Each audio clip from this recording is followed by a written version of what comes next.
What is up guys, Adarsh here. और पिछले video में आप लोग क्या जबरदस्त रिस्पॉन्स दिए भाई, आप लोग से दिल से थैंक यू। ऐसे रिस्पॉन्स प्लीज आगे कंटिन्यू करना और हमको मोटिवेट करते रहे अच्छे वीडियोस बनाने के लिए। तो बिना किसी देर के जल्दी से हम लोग आज के मुद्दे के ऊपर आते हैं, क्योंकि आज हम लोग बात करने वाले हैं कि आखिर उकीटाके कैसे सोल किंग बन जाता है। थोड़े ही समय के लिए, मगर हाँ वो बन जाता है। और आज के वीडियो में वही बात करने वाला, आखिर क्यों, कैसे और क्या सिचुएशन है जिसके कारण सोल किंग बनना पड़ा। तो वीडियो आखिर तक पूरा देखना, बहुत मजा आने वाला है। जल्दी से हम लोग वीडियो को शुरू करते हैं। तो अभी हम लोग का 1000 डे ब्लड वॉर आर्क चल रहा है, जहां पे हम लोग क्लियरली मालूम पड़ चुका है कि यूहबा सोल किंग को मारना चाहता है। अब वो क्यों मारना चाहता है, इसका भी एक बहुत ही डीप मीनिंग है। ठीक है, हमको लिटरली शिवर्स आ जा रहे हैं जब हम उसके बारे में सोच रहे हैं, क्योंकि यूहबा एक स्ट्रेट अप विलन तो है, मगर सोल किंग को मारने के पीछे उसका कारण है ना, ये मतलब विलेनस कम लगता है। ठीक है, इसके ऊपर हम एक वीडियो जरूर बनाएं, क्योंकि ये बात करने लायक टॉपिक है। ठीक है, आप लोग सभी रेजोनेट करो कि भाई यूहबा शायद इतना ज्यादा बुरा है जितना हम लोग उसको समझ रहे थे। मतलब बुरा तो था ही, मगर वो वन डायमेंशनल बुरा नहीं था। इसके ऊपर एक वीडियो को जल्दी लाना पड़ेगा। ठीक है, तो वीडियो लाइक मारो भाई। अब हम लोग वापस उकीटाके के ऊपर आए थे, क्योंकि हम लोग थोड़ा ऑफ टॉपिक चले गए थे। तो देखो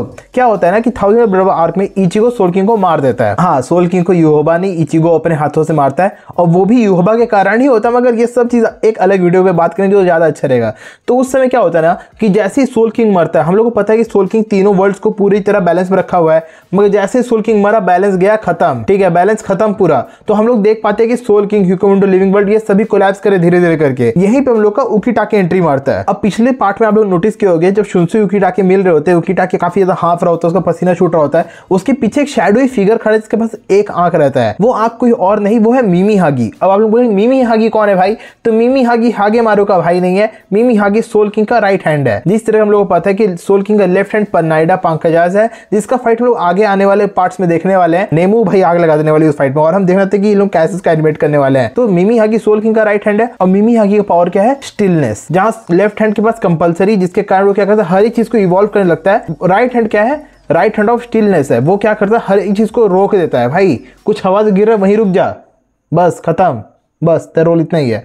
तो उकीटाके अपने पूरे बॉडी को मिमी हागी को सौंप दिया होता है। अब ये सब क्यों होता है, इसके लिए हम लोग थोड़ा सा फ्लैशबैक बनाने पड़ेगा। हम लोग मालूम पड़ता है कि उकीटाके जब बच्चा रहता है वो काफी ज्यादा वीक रहता है। वीक इन द सेंस क्या, वो बहुत ज्यादा बीमार रहता है, उस कारण से उसका तबियत बहुत ज्यादा खराब रहता है। और मेन उसका प्रॉब्लम रहता है उसके लंग्स में, जिसके कारण उसका तबियत इस हद तक खराब रहता है कि जब वो छोटा रहता है उसके मुंह से झाग छूट रहा होता है। और हम लोग को मालूम पड़ता है कि उकीटाके की जो ग्रैंड मदर रहती है वो बहुत ज्यादा रिलीजियस पर्सन रहती है। तो वो क्या करती है, उकीटाके को एक श्राइन लेके जाती है। किसके श्राइन में? मेलेवोलेंट श्राइन नहीं, मिमी हागी के श्राइन में, जहां पे वो लोग एक रिचुअल करते हैं, जिससे क्या होता है कि उकीटाके का लंग्स मिमी हागी अपने पास रख लेते हैं और उकीटाके के अंदर चले जाता है। इससे क्या होता है कि उकीटाके का जो लंग्स का जो बीमारी था ना, वो वहीं पे पॉज हो गया, वो और बढ़ा नहीं। जिस कारण क्या होता है कि हम लोग आज जिस उकीटाके को देख रहे हैं, जो among the strongest captain, the mightiest और बहुत ज्यादा अच्छे कैरेक्टर्स में से एक है। अगर हम सही से बोले ना, तो अगर सारे कैप्टन कंपेयर किया जाए तो बहुत कम ही कैप्टन जो जेन्युइनली अच्छे हैं, जिसमें सबसे पहले टोशिरो आता है, कोमामुरा आता है और उकीटाके आता है, और बाकी लोग थोड़े हमको शेडी लगते हैं। ठीक है, ज़राकी भी अच्छा है, मगर ज़राकी कोई अच्छा नहीं बोलेगा क्या, हमको नहीं लगता। इस कारण से उकीटाके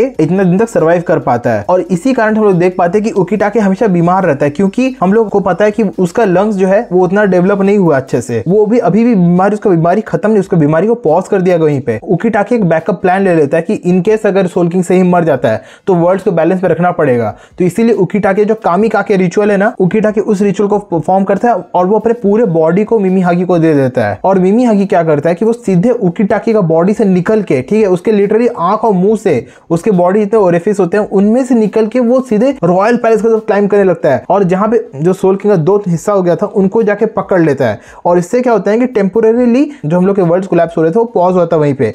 और हम लोग को मालूम पड़ता है कि मिमी हागी किसी भी चीज को रोक सकता है, जहां पे ओरिहिमे उसको ठीक नहीं कर पाती सोल किंग को। समझ रहे हो, ओरिहिमे का पावर क्या है? Phenomenon rejection.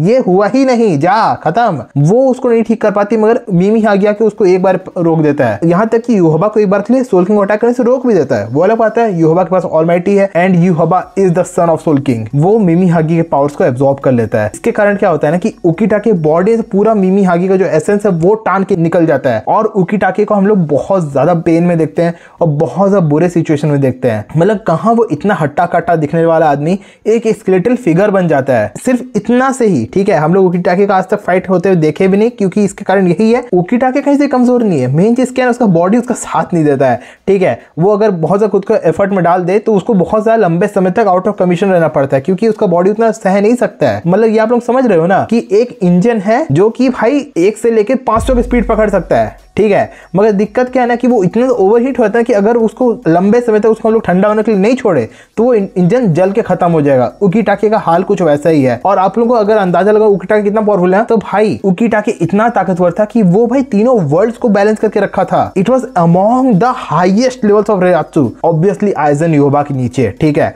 मगर यामामोटो के टक्कर का था, इस पर लोग डिबेट कर सकते हैं। ठीक है, अगर आप लोग हमको पर्सनली पूछते हो तो हाँ, यामा से अगर ज्यादा नहीं ना तो यामा से कम भी नहीं होगा उकीटाके का।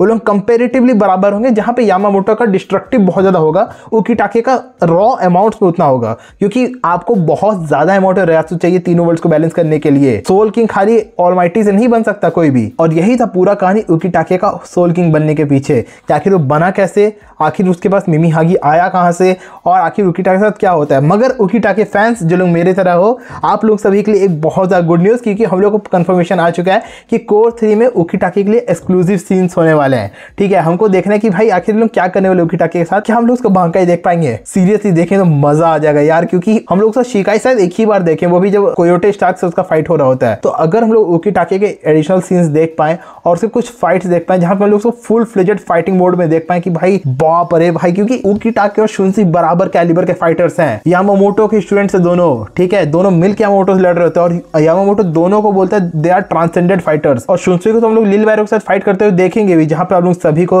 मोस्ट हाइप्ड बांकाई देखने मिलेगा, काटन क्योकोतो करामात्सु शिंजू। मगर उकीटाके को भी अगर हम लोग देख लें तो भाई बहुत सा मजा आएगा। तो गाइस, कोर 3 5 अक्टूबर को रिलीज होने वाला है। अगर आप लोग अभी तक चैनल सब्सक्राइब नहीं किया, प्लीज लाइक और सब्सक्राइब कर दो, क्योंकि हम हर एक वीडियो का ब्रेकडाउन रिव्यू लेके आने वाले हैं। और अगर आप लोग इस वीडियो को एंजॉय कर, लाइक मारो भाई, वापिस से 50-100 जितना लेके जाना है लेके जाओ, और अपने थॉट्स हमको नीचे कमेंट जरूर बताना। और अगर अभी तक सब्सक्राइब नहीं तो प्लीज सब्सक्राइब कर दो, क्योंकि यूट्यूब का कोई भरोसा नहीं, कब रिकमेंड करेगा कब नहीं करेगा। ठीक है, इसलिए आज ही सब्सक्राइब कर दो अभी के अभी, और बेल आइकन को बजा देना। हम लोग मिलते हैं अगली वीडियो में। Thank you so much for watching, take care, good bye.